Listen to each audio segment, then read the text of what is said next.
Hello friends, ముందుగా మీ అందరికీ సంక్రాంతి శుభాకాంక్షలు. హలో ఫ్రెండ్స్, ఈరోజు మనం మాట్లాడుకుందాం సైంధవ్ మూవీ యొక్క రివ్యూ. ఫ్రెండ్స్, ఈరోజు కొంచెం లేట్గా చెప్తున్నాను మీకు రివ్యూ, అలానే ఏమనుకోకండి, జస్ట్ వాచ్ చేయండి. ఈ మూవీ ఫస్ట్ థింగ్ ఏంటంటే నా సైడ్ నుంచి చెప్తాను. మూవీ వచ్చేసి యావరేజ్గా ఉంది ఫ్రెండ్స్. మనం ఎక్స్పెక్ట్ చేసినంతగానో మూవీ అయితే ఏం ఉండదు. ఇది only one man show victory Venkatesh గారిది. ఇది విక్టరీ వెంకటేష్ గారి కెరీర్లో 75th ఫిలిం. ఇది డైరెక్టర్ శైలేష్ కొలను గారు డైరెక్షన్ చేసిన విషయం మనందరికీ తెలిసిందే. బట్ ఆయన ఇంతకుముందుకు హిట్ 2 మంచి మూవీస్ చేశాడను. బట్ ఈ మూవీకి ఎందుకు ఇలా చేశాడో నాకైతే అర్థం కాలేదు. కొంచెం బోరింగ్ స్క్రీన్ ప్లే, మామూలుగా మనం చూసిన కథని ఇంతకుముందుకు మళ్ళీ చూస్తున్నట్టు అనిపిస్తుంది. స్క్రీన్ ప్లే కూడా చాలా బోరింగ్ ఉంది. బట్ ఈ మూవీలో మెయిన్ థింగ్ ఏంటంటే సినిమాటోగ్రఫీ చాలా బాగుంది. సినిమాటోగ్రఫీ అండ్ సెకండ్ హాఫ్లో వచ్చే కొన్ని సీన్లు కొంచెం బాగా అనిపిస్తాయి. ఈ మూవీలో క్యారెక్టర్ల విషయానికి వస్తే విక్టర్ వెంకటేష్ గారు వన్ మ్యాన్ షో చేశారు. అండ్ ఆయన తర్వాత మంచి బెస్ట్ పర్ఫార్మెన్స్ ఇచ్చింది మాత్రం ఈ మూవీలో విక్టర్ వెంకటేష్ గారితో పాటు తమిళ్ హీరో ఆర్య గారు కూడా నటించారండి. ఆయన క్యారెక్టర్ మేరకు ఆయన కూడా పర్లేదు అనిపించారు.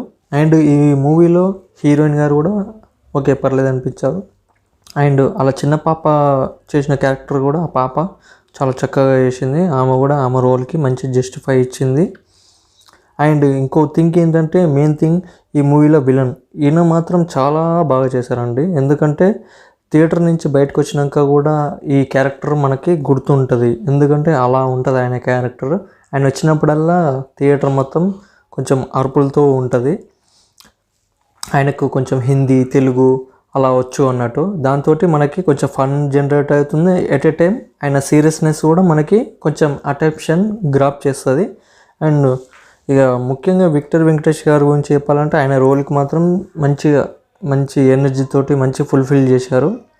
సెంటిమెంట్ కానీ ఈ మూవీలో డిఓపి అండ్ బీజిఎం కూడా ఓకే పర్లేదు అనిపిస్తుంది. యాక్షన్ సీన్స్ మాత్రం చాలా బాగా చేశారండి విక్టర్ వెంకటేష్ గారు. చాలా రోజుల తర్వాత యాక్షన్ మూవీ చేస్తున్నారు కాబట్టి ఈ మూవీలో కూడా గన్స్, బాంబులు ఇవన్నీ బాగా ఆడుకున్నారు దాంట్లోతోటి. అది మనకి స్క్రీన్ మీద మనకు కనిపిస్తుంది.